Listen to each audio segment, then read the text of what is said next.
Welcome to Education for All podcast, where we explore education challenges and innovations across Africa.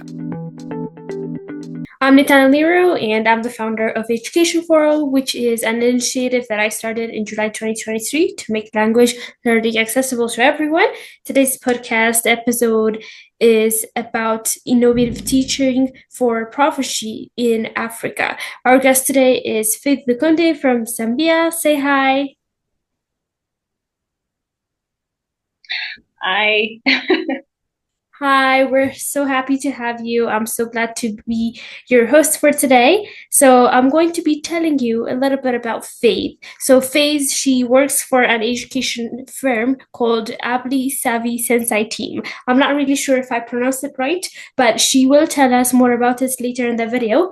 So, a little bit about that. It's called Asset, and it's focused on helping learners improve their academic performers while helping teachers also improve their teaching proficiency. She works there as the director of academics. She's going to be sharing her experience, and also she will also be telling us more about her and also what Assets does. So I'm so glad to have you, Faith.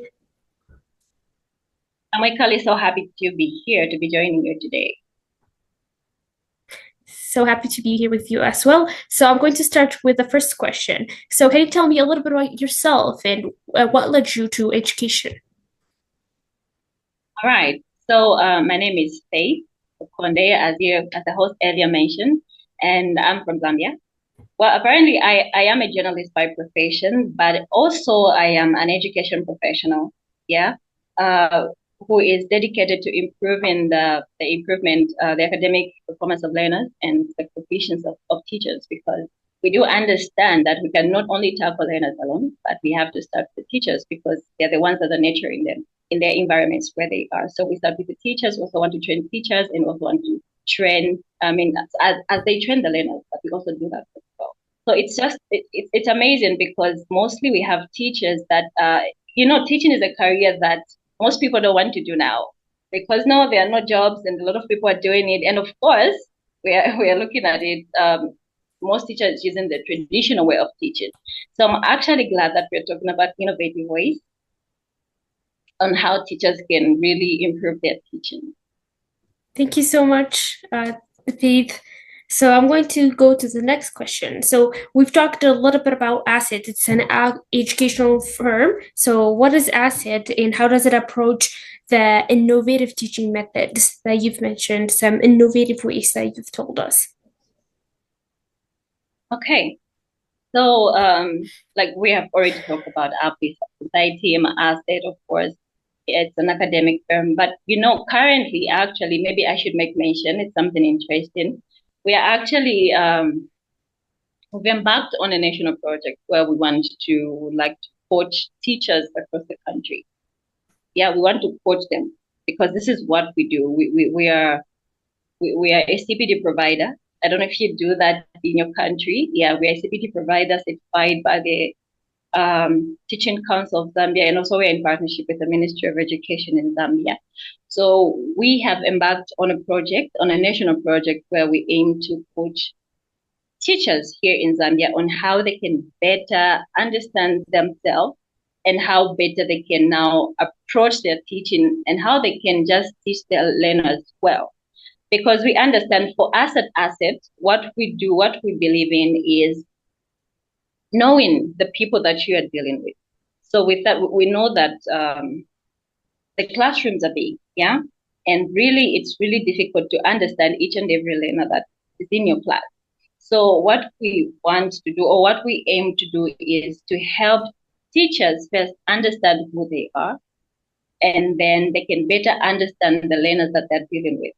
So that is what we do. We have what we call personality tests. I don't know if you do that. Where you are, we do personality tests. Under pedagogy, we do that.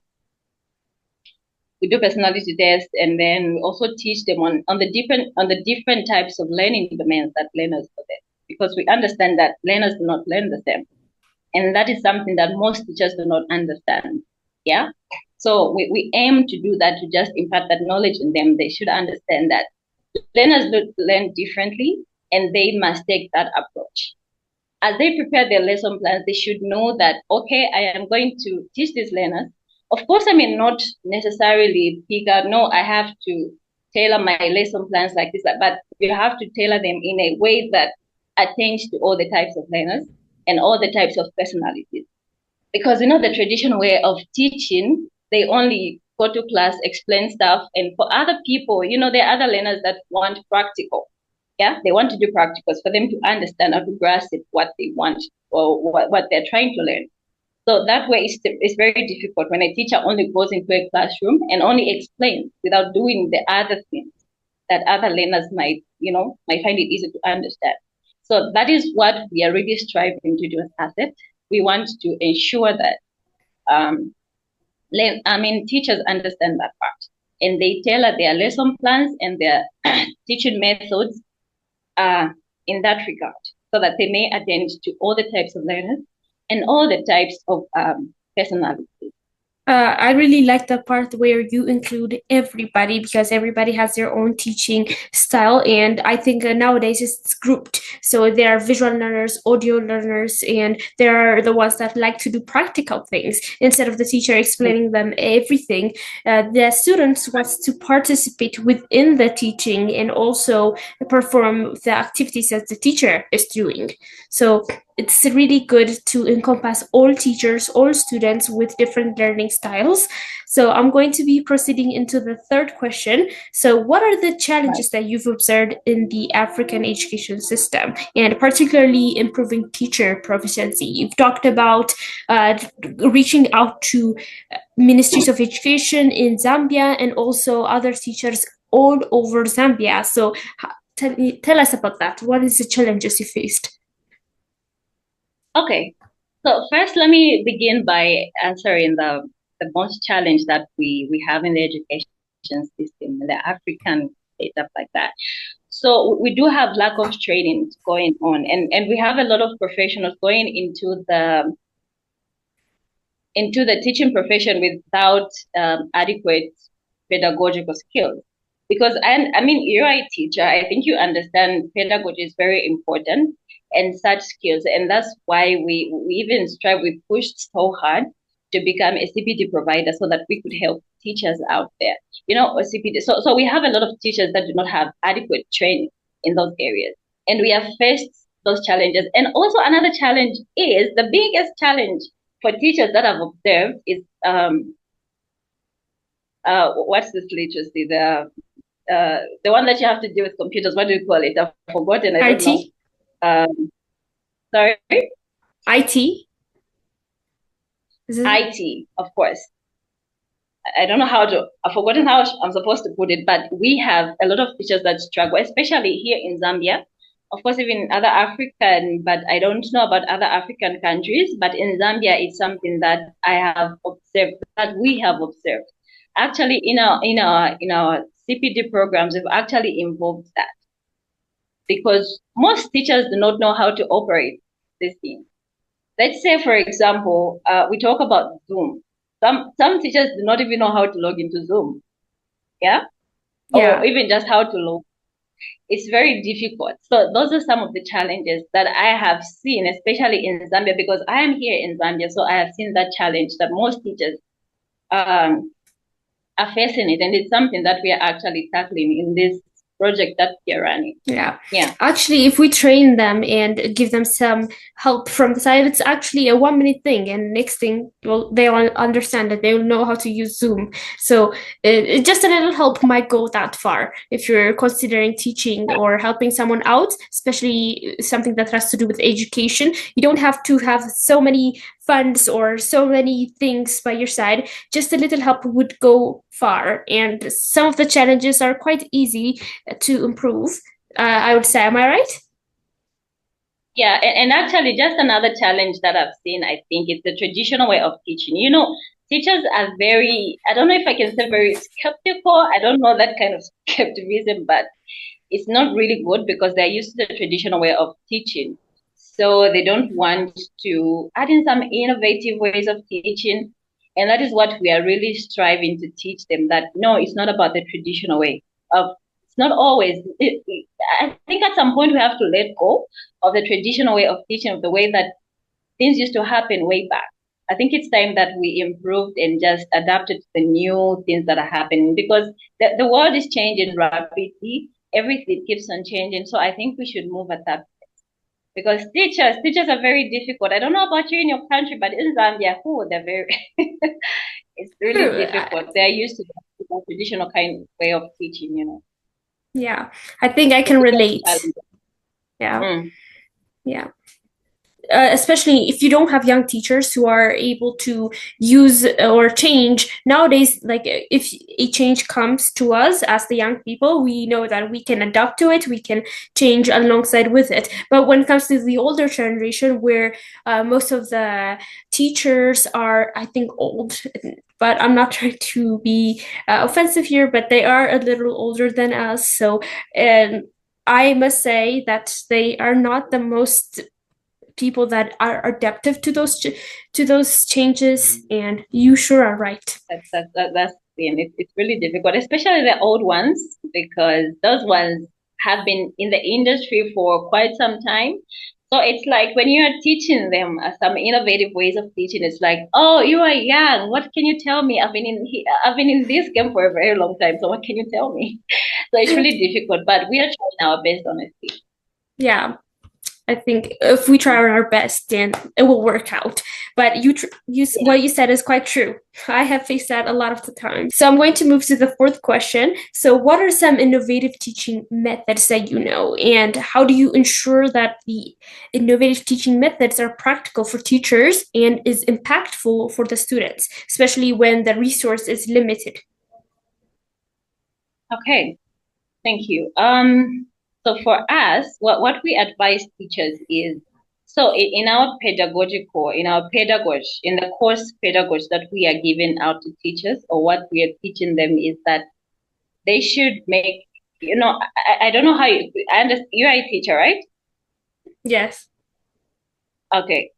So we advise teachers to make their learning a little hard, yeah, and also use in a limited resource setting like that, it's difficult really to, many people do not have resources to use, or the tools. So that could be an excuse that, no, we do not have resources, so we cannot implement the innovative ways of teaching that you're talking about. So there are very simple ways of really making learning, innovative. So one of it is just making it a little practical. Maybe you give your students a project just around the community where they can just do things with local things, not even something complicated. That's how people learn. Okay, maybe you can give quite a number of examples, but honestly, it's about making it a little hard and very active. So that is one of the things that, because when we're asking them, when we're doing a CPD program at a certain school in the rural area, we asked some teachers, like, should we make learning easy or hard? And some people said, no, we should make it easy. Why should we make it hard? But really, it should be a little hard. I don't know what you think about this, but I think learning should be a little bit hard, because that way you're preparing your learner's mind. When they find something difficult, they will be able to tackle it well. But imagine if you teach them in a very simple way and they find something hard, they will try to tackle it, because I mean it's very difficult. But then if it's hard, that way it also strengthens their brain. I could go into, but it also helps them strengthen their brains, and just help them, get somewhere there. And also just using the local, if you have limited resources in your area, I think you can use very practical things. Let's talk about, if you want to teach your learners about a drone, maybe in the African setup, many people may not really know what a drone is, but then you can use very simple examples to explain it. Let's say, okay, this is a drone, and then you compare it to a grasshopper. I mean, probably they would understand, because they don't know what a drone is really in the actual sense. But if you use a simpler example to now describe that thing that you're trying to teach them on, I think that way they get to grasp it. And that's now what we call making learning active, because you can always sit in a classroom and teaching your learners every day. You are you are in a classroom explaining stuff every day, and in classroom explaining stuff, like I said earlier. You should make it active. Do some activities. Give your give your students some projects to do. Of course, not projects that involve a lot of things. We are talking about when the resources are not enough, or when the resources are limited. So you use resources that are manageable, resources that you can easily get a hold of. So those are the resources. Those are some of the resources that you use. Don't use complicated things. Let's talk about, if you want to do team building, you want to teach your learners how to do team building. It's a very simple task. You may not have the nice balls to use, the nice ropes, but you can be creative. Get a container, get some bottles, get some ropes, any ropes that you can find, and do that. And then, I mean, you have done something. Remember, we do have different types of learners. All learners do not learn the same. We have the psychomotor learners, we have the cognitive learners, and we also have the affective learners. So all those learners, now imagine, they do not learn the same. So you have to ensure that as you go out there to teach, make it active, make it make it practical, so that you favor the psychomotor learners, because these are learners that learn well by doing things, touching things. They learn well by hands on. They want to do practical for them to grasp what you're just trying to say. And then we do have the cognitive learners that do well, of course, if you just explain. They do well if you give them research. So they have to go and research, they feel good like that. So they are learning as well. They want to, you know, think deeply. These are thinkers. They want to think outside the box. If you give them simple tasks, I mean, they will not learn effectively. And then we have the other affective learners that learn well by repeating what you have taught them before. So as we learn, I think for teachers being innovative, first they must begin by understanding their personalities. They must understand these things, the type of learners that they are dealing with. They may not understand that, okay, this person, classes are big, classrooms are big. We have quite a number of learners in a classroom. So you may not necessarily say, oh, this one possesses this type of learning domain, or this one possesses, but you know in your mind that, okay, the people that I'm going to deal with here are learners that are different. So in this classroom, I've got cognitive learners. In this classroom, I've got affective learners. In this classroom, I've got psychomotor learners. So how do I tailor my lessons to cater for everyone in the classroom? So I think that is the most important thing, because I know the traditional way of teaching, there's nothing like that. Just teach. But if you understand that, I think you can be creative and innovative in the way that you prepare your lesson plans and how you deliver your lessons to your learner. Considering the fact that there are many different learning styles, such as visual, auditory, and kinesthetic, I wonder if it would be effective to structure classes based on these specific learning domains. For example, Class A would be for visual learners, and Class B would be for kinesthetic learners, and Class C would be for auditory learners. What do you think about that? So what you're trying to ask is that why don't we get a specific learning domain, a group of people, and put them in a class, and another learning domain in a different class? Mm-hmm. Yes. What do you I think? think, okay, no, I don't think that would work so well, because what we're trying to do here is trying to make learning active and innovative at the same time.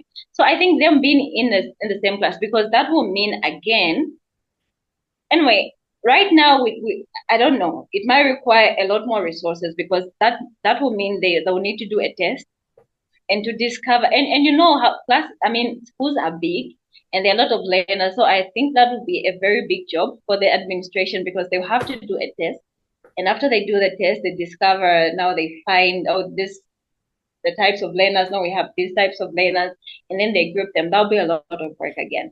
But them being in the same class, I think that is what even makes it more interesting, because the teacher will now have to, find creative ways of how they can now structure their lesson plans to cater or to cover for the three types of learning styles that we've talked about.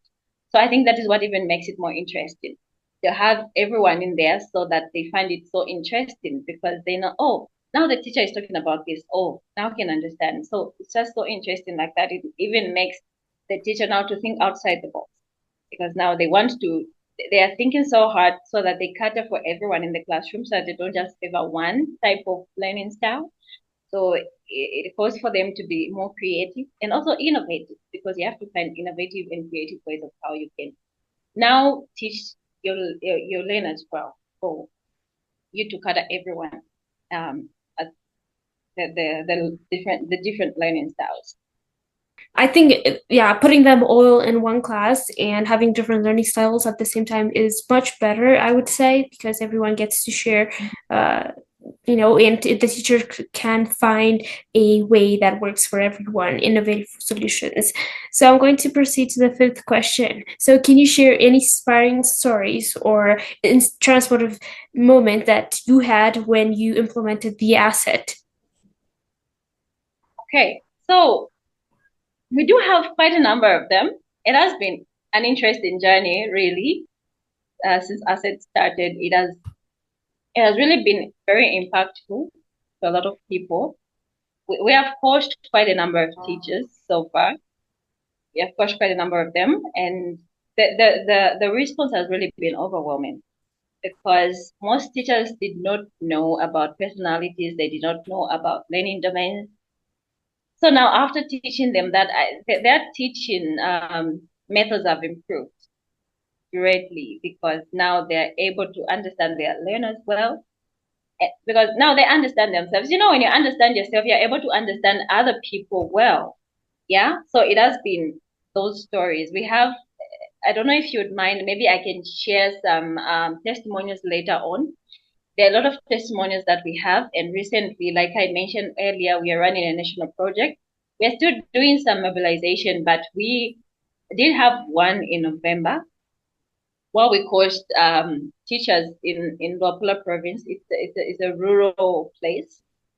We had the coaching session there, and the response honestly was very good because teachers now were appreciating the content that we shared with them, and really they were eager to hear more. And actually, for us, they couldn't wait for us to go back.